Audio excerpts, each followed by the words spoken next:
A little farther back, checking out one of the guys making his Darlington debut in the Nationwide Series. Shannon, Eric Darnell in that 6 is running 6th. Yeah, that's right. That's where he's been the entire race, Alan. This is only his second start on an oval. Caution on the racetrack. We'll get back to that story.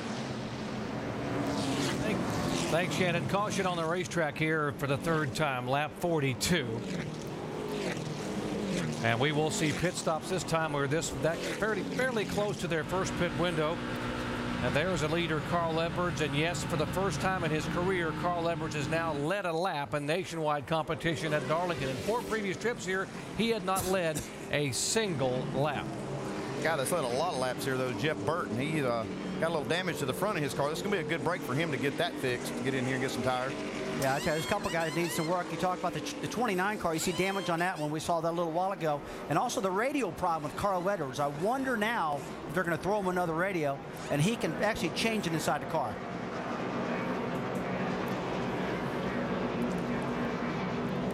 If you're wondering why we are under caution here at Darlington, we've had some cars bounce off the wall and some sheet metal being sheared and pulled and tugged.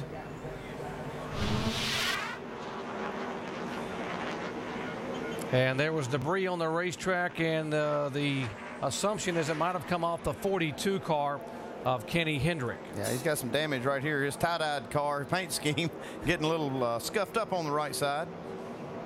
He's got the Darlington stripe. Now, I don't know if he's ever had one of those before, but how does that go with tie-dye? Well, stripes. Well, now is you're that a glamour don't?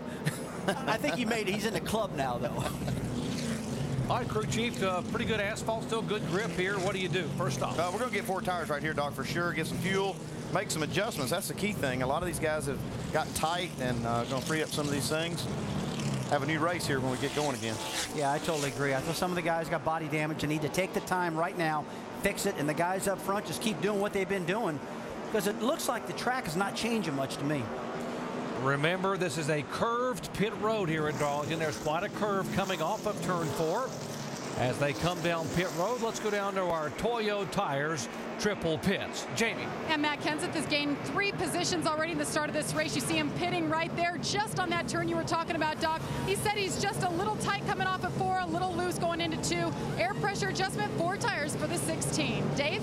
The crew received a garbled transmission from the race leader. Too loose at the beginning of the run, only in turns 3 and 4. They confirmed with a yes and a hand gesture. They'll take on 4 tires as he slides into his pit. Sunoco, fuel, air pressure, and track bar adjustment for Carl Edwards. Mike. Kyle Busch pretty content with his race cars, just saying a little bit tight off 3 and 4. They're going to go up a half a round on the track bar, make an air pressure adjustment, and a 4-tire change on the 18 car. They've completed service on the right side, have gone to work on the left side, a clean stop for the 18, and he's away, retaining the lead. Critical race off pit road, and Kyle Busch will get the spot. With Carl Edwards losing it, Jeff Burton's crew, the Hog of the N-Buns, doing a nice job gaining him a couple positions. And there's the race off, very close, but Kyle gets it over Carl.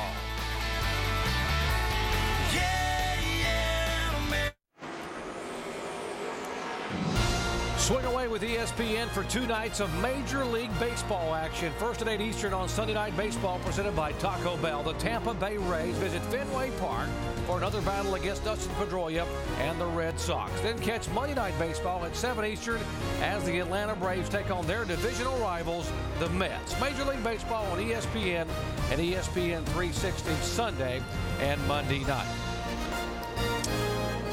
We documented that Jason Keller was having an engine that was sputtering, and he had come on the pit road a moment ago to raise the hood and take a look. Let's listen to John Reese.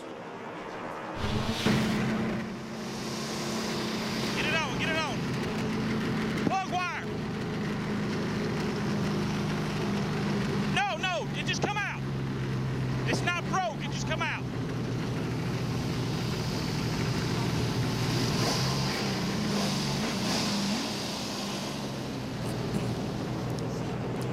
Well, that's the best thing that can happen, I guess, if you raise the hood. Andy's the crew chief, finally just put a plug wire on and fix the problem. Yeah, that does fix it, but you still don't like these kind of details getting in the way of having a good run. But at least the car is running up to full song now. He's got a lot of work to do to try to make up for it. Showing a lap down back in 33rd position, I should say. Back to green flag racing. Kyle Busch, Carl Edwards, Kenseth, Leffler, Darnell. Remember, it was Kyle Busch that beat Carl off of pit road. Carl had been the leader when the caution came out.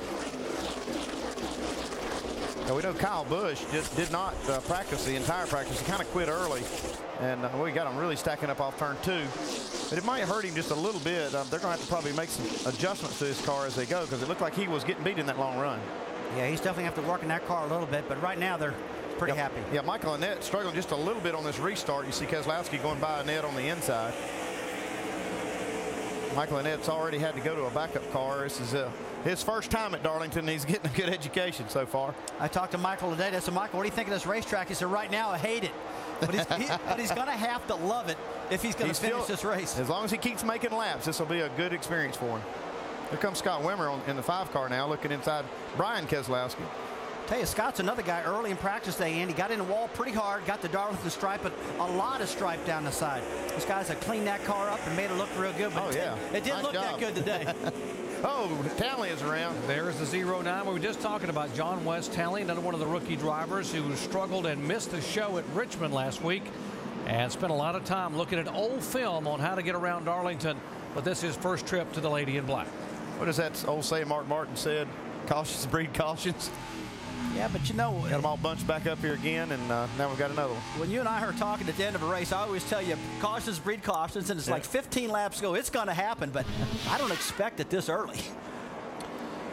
Show you what happened to the rookie. Oh, Mike Bliss gets just a little bit on the inside of Townley and gets him loose right in front of a bunch of cars.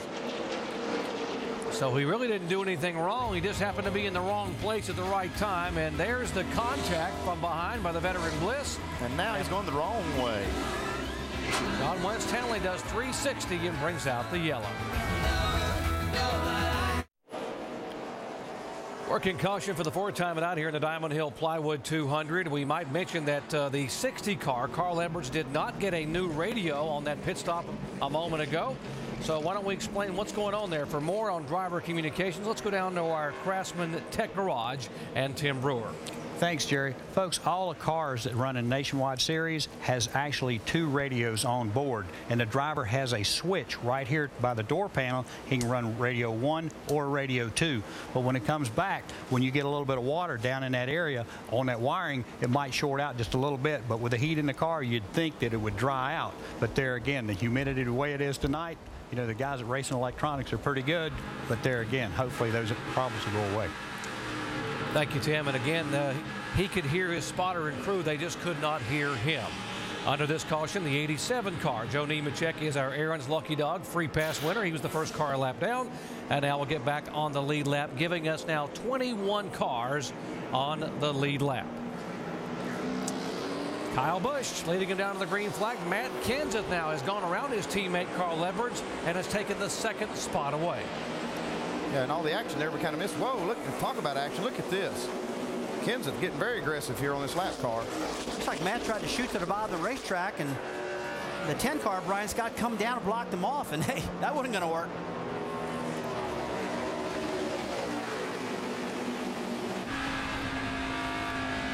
You know, this tire is so hard out there right now. I've talked to some of the drivers, and they said we just got to get a little time on them. A lot of guys tell me if they put a sticker tire, a brand new tire, it'll slide all over the racetrack. You know, one thing that happens though is these cars will run really fast on the short runs. Are usually the cars that are tight. See Carl Edwards struggling a little bit here. That could pay off if this turns out to be a long run, and they start building air and heat in that right front tire. He might be able to come back on these guys. 38 car just blew by the 60. Jamie. Well, he's had a great night so far. We're talking about Jason Leffler. When that last caution came out, though, he said, guys, I've got a vibration. I think it may be from the sticker tires. Now, Rusty, my question to you is we've heard so much about scuffing tires, how important that is, but Jason Leffler opted to take stickers. What is the difference? Well, I tell you what, Jamie, when you put stickers on, most of the drivers are saying that the sticker tires, when they're new, for about the first 5 laps, just do not have any grip. I mean, the grip is terrible. So that's one problem. But vibration, I've never seen a new tire vibrate or an old tire vibrate unless it's loose. Loose. That's exactly what I'm thinking. When I heard that, I'm thinking that's not tires, that's wheels. And I would worry about those wheels being loose, one of them anyway.